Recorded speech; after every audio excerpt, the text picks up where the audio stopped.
ایک چیज़ میں پوچھنا چاہूँगा from a non Muslims perspective. एक नॉन मुस्लिम जैसे कि आपने अभी जो इस्लाम का तारुफ़ कराया, ये काफ़ी सिंपल और आसान समझने में लगता है कि हाँ, अगर वो खुदा है तो उसका एक ही पैगाम होगा और वही तमाम मज़हब में रिफ़्लेक्ट होता हुआ दिख रहा है हमें। लेकिन एक नॉन मुस्लिम जब अब देखता है कि इस्लाम जो कि रिलीजन जिस तरह से आज फॉलो किया जा रहा है, उसके अंदर भी काफ़ी सारे उसमें फ़िरके हैं, काफ़ी सारे उसमें सेक्ट्स बने हुए हैं और सभी कोई इंटरप्रेट करते हैं, ये कहते हैं कि वो सही हैं, और कोई एक ग्रुप को कोई ख़ास किया जाता है, वो कोई लेबल होता है जिसको कहा जाता है कि वो सही हक़ पे हैं और बाकी नहीं हैं। उसके साथ एक हदीस भी कोट किया जाता है कि 72 या 73 फ़िरके हैं। तो इसकी क्या रियलिटी है, और इसी के साथ थोड़ा ये भी बताइएगा कि हदीस नरेशन इसकी क्या हकीकत है, क्या ये कुरान के जैसा ही है? जी, ये जो हदीस है वो तो रिसालत मआब सल्लल्लाहु अलैहि वसल्लम की हिस्ट्री है, तारीख़ है, और लोगों ने उसको बयान किया है, अपनी ईमा पर बयान किया है, उसको लिखा है, और उसके अंदर दीन की बहुत ज़्यादा अप्लाइड हिदायत मौजूद हैं। दीन की अप्लाइड हिदायत का मतलब होता है कि असल दीन नहीं, असल दीन इनिशिएट करके पहली दफ़ा वहाँ नहीं दिया जा रहा। जो दीन की हिदायत मौजूद है उसको जो कि रिसालत मआब सल्लल्लाहु अलैहि वसल्लम ने ख़ुद भी उस पर अमल किया, उसको अप्लाई किया, अगर उसके अंदर कोई रैशनल मौजूद था तो नई सूरत हाल पे उसको लोगों के सामने रखा है। इसको हम कहते हैं रिसालत मआब सल्लल्लाहु अलैहि वसल्लम का उसवा हसना, यानी आपका उसका प्रैक्टिकल रियलिटी दीन की, और फिर उसके बाद उस पर अमल दरामद किया और उसमें तफ़हीम व तबीन की, एक्सप्लेनेशन की, कमेंट्री की, खोला उन चीज़ों को। तो कहीं पर भी असल दीन के सोर्सेज सिर्फ कुरान मजीद है, और कुरान मजीद ये बताता है कि दीन के अमली प्रैक्टिसेस को हमने अंबिया में जारी किया, उसको हम सुन्नत करार देते हैं। तो सुन्नत की तस्वीर भी कुरान मजीद ही करता है, और वो यही कहता है कि आप जाइए और उसी ट्रेडिशन को फॉलो कीजिए। प्रैक्टिकल चीज़ें हैं, हज, नमाज, रोज़ा, ज़कात, ये सब चीज़ें खतना, ये प्रैक्टिकली चल रही थी, कुरान उनको रेफ़र कर देता है, तो सब कुरान ही का हिस्सा है। इसके बाद जो हिस्ट्री हमारे पास आती है वो लोगों ने नकल की है, उसको हम कुरान की रोशनी में देखेंगे जिस तरह हम बाकी चीज़ों को कुरान की रोशनी में देखते हैं। तो उसमें बाज़ चीज़ें ऐसी आ जाती हैं जो कुरान मजीद के मुताबिक नहीं हैं, या कुरान मजीद उनकी तायीद नहीं करता।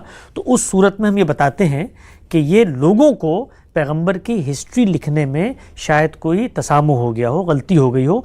तो ये एक सेकुलर मैदान है हिस्ट्री की वेरिफिकेशन का, तो ये दुनिया भर में होगा। ये तो मिसाल के तौर पर अगर हिंदू मज़हब के लोग या कोई और इस्लाम के बारे में सवाल करता है तो ये सवाल हम उनसे भी कर सकते हैं। भाई अगर एक ही वेद थी तो ये ऋग्वेद, समावेद, अथर्ववेद, यजुर्वेद, ये इतनी अलग अलग इनके अंदर चीज़ें आती हैं, इनके बाहमी इख्तलाफात को भी लोग लिख लेते हैं। या मिसाल के तौर पे गीता के अंदर 10 चीज़ें ऐसी आ जाती हैं कि जिनको आज आप पेश करने की पोजीशन में नहीं होते, और फिर उसकी अपनी रिवायात हैं, उसके अंदर हिस्ट्री है, तो 10 चीज़ें मिल जाती हैं ना, तो हर जगह पर मिल जाती हैं। बाइबल के अंदर भी मिल गई हैं, उसमें खुदा का इल्हाम भी है, उसमें अंबिया के सहाइफ और तारीख़ भी शामिल हो गई है, उसमें फ़िक्र भी शामिल हो गई है।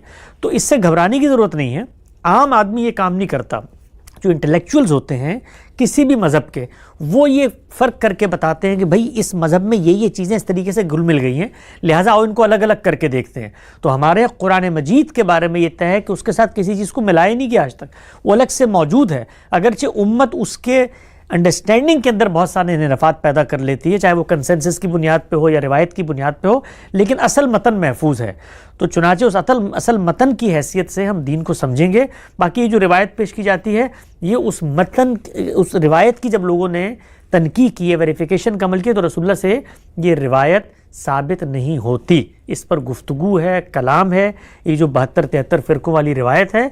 और ख़ुद ये रिवायत को जब आप समझते हैं तो इसके पस मंज़र में जो बात खुद इसके ऊपर तहकीक से सामने आती है, तो वो असल में सियासी फ़िरकों के पस मंज़र में है। यानी जो जब कोई एक नज़्म इज्तिमाई, एक स्टेट स्ट्रक्चर बनता है तो उसके अंदर बहुत सारे इनहराफात पैदा होते हैं। उस पस मंज़र में ये बात खुद वहाँ पर, अगरचे इस पर मुहक्किकीन कलाम करते हैं कि रसूलुल्लाह की निस्बत से ये साबित नहीं होती, सनद के इसके अंदर ये मसाइल हैं, वो सब चीज़ें वहाँ पर होती हैं। वो टेक्निकल नॉलेज है, लोग पढ़ना चाहें उसको पढ़ सकते हैं, लेकिन वहाँ पर भी ये पॉलिटिकल इनहराफ के पस मंज़र के अंदर वहाँ पर ये रिवायत आई हुई है। और उसके अंदर भी ये बहसें हैं बहुत सारी। रसूलुल्लाह ने कोई ये नहीं कहा कि मेरी उम्मत में बाद में जो कुरान मजीद को समझने में जो फ़िरके पैदा होंगे उनमें से एक जन्नत में जाएगा, ये वहाँ पर भी ज़ेर बहस नहीं है। यानी जो अनऑथेंटिक हिस्टोरिकल नरेशंस मौजूद है वहाँ भी ये चीज़ ज़ेर बहस नहीं है, वहाँ भी दूसरे पस मंज़र में। और वहाँ भी क्या है कि उनमें मुझे लगता है उनमें 72 थे तो तुम्हारे यहाँ 73 होंगे। तो ये अदद भी इस तरीके से, इस तरह हम बयान करते हैं कि वहाँ इतने थे, तुम उनसे भी ज़्यादा होगे, इस पस मंज़र में वो चीज़ आई है। तो पहली चीज़ जो है कि दीन का नैरेटिव नहीं है, अथेंटिक नहीं है, उसके ऊपर गुफ्तगू होती है, और ہم اس کی بنیاد پر اپنے فرقے کی برتری ثابت نہیں کر سکتے. پہلی چیز تو ہم نان مسلمس کو یہ بتائیں گے. دوسری چیز یہ ہے کہ جب بھی کوئی نان مسلم آتا ہے اس کو کبھی بھی کسی فرقے کی دعوت نہیں دینی چاہیے, کسی اسکول آف تھاٹ کی. اس کو اللہ کی کتاب کی طرف متوجہ کر کے بتانا چاہیے کہ خدا کا دین اس میں موجود ہے, اس کو پڑھو, پڑھ کے تمہارے جو سوال پیدا ہوگا میں اپنی انڈرسٹینڈنگ کے مطابق جواب دوں گا. وہ غلط بھی ہو سکتا ہے, وہ غلط بھی ہو سکتا ہے, لہٰذا مجھے جج کر کے تم اللہ کی کتاب کو جج مت کرنا. تو خدا کا کلام اور مسلم تہذیب یہ الگ الگ چیزیں ہیں, اس فرق کو واضح کر کے ہمیں دعوت دینی چاہیے.